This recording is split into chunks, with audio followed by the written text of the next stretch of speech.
Top quality और consistent performance के लिए सिर्फ सिल्वर पंप्स। टॉप क्वालिटी और कंसिस्टेंट परफॉर्मेंस के लिए सिर्फ सिल्वर पंप्स, नाम याद रखना। पुस्तक दाखवलं आणि त्याच्यावर विखेंवर प्रयोग केलेला आहे। विखे पाटील नाही तर विकले गेलेले पाटील आहे असं त्यांनी म्हटलेलं आहे। ज्या पद्धतीने तुमच्यावर विखे पाटलांनी टीका केली होती, ते प्रवक्त्यानं केलेली टीका आहे। त्यांच्याकडे माहिती उपलब्ध असेल, मला वाटते त्यांनाच विचारलं तर अधिक माहिती होईल। आणि तसं आहे, आत्ताच एक हायकोर्टानं त्यांच्या विरोधात गुन्हा दाखल करण्याची मला वाटते नोटीसही दिलेली आहे, तसा निर्णय दिला आहे आणि तो गुन्हा दाखल झालेला आहे। परंतु आता दबावाखाली त्यांना अटक होत नाही किंवा कारवाई होत नाही आहे। 9 कोटी रुपये त्यांनी शेतकऱ्यांच्या नावानं कर्ज घेतलं आणि ते स्वतःच वापरलं, या सगळ्या संदर्भातला निर्णय कोर्टानं दिलेला आहे। त्याच्यानं त्यांना साधं ते स्वतःच्या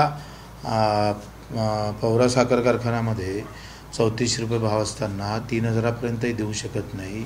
म्हणजे लाभ क्षेत्राच्या बाहेरच्यांना आपण 2800 म्हणजे 500 रुपयानं कमी टनानं भाव देणारे विखे पाटील। शेतकऱ्याबद्दल त्यांच्याबद्दल बोलण्याचा एक तर त्यांना अधिकार नाही आणि कोणी करतं तर त्यांना करू द्यायचं नाही अशी एक मानसिकता आहे। त्याच्यानं अधिक विखे पाटलाबद्दल बोलण्यात मला वाटते फार काही उचित वाटत नाही। कर्जमाफीचं आश्वासन जनतेला दिलेलं आहे, ते आजच झालं पाहिजे असं काही नाही।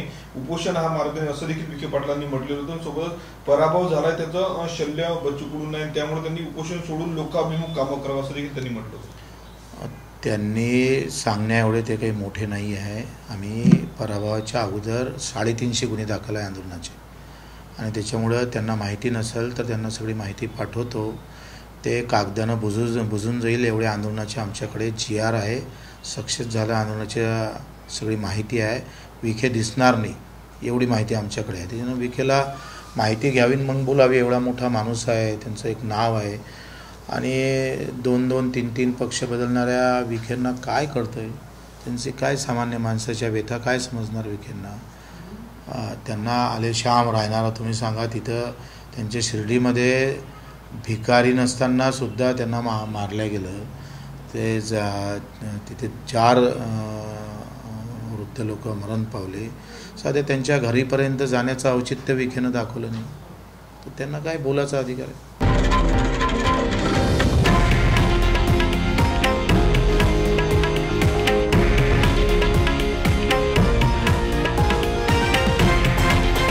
हे आहे देशातील नंबर 1 न्यूज नेटवर्क आणि आपण पाहत आहात TV9 मराठी, एकमेव।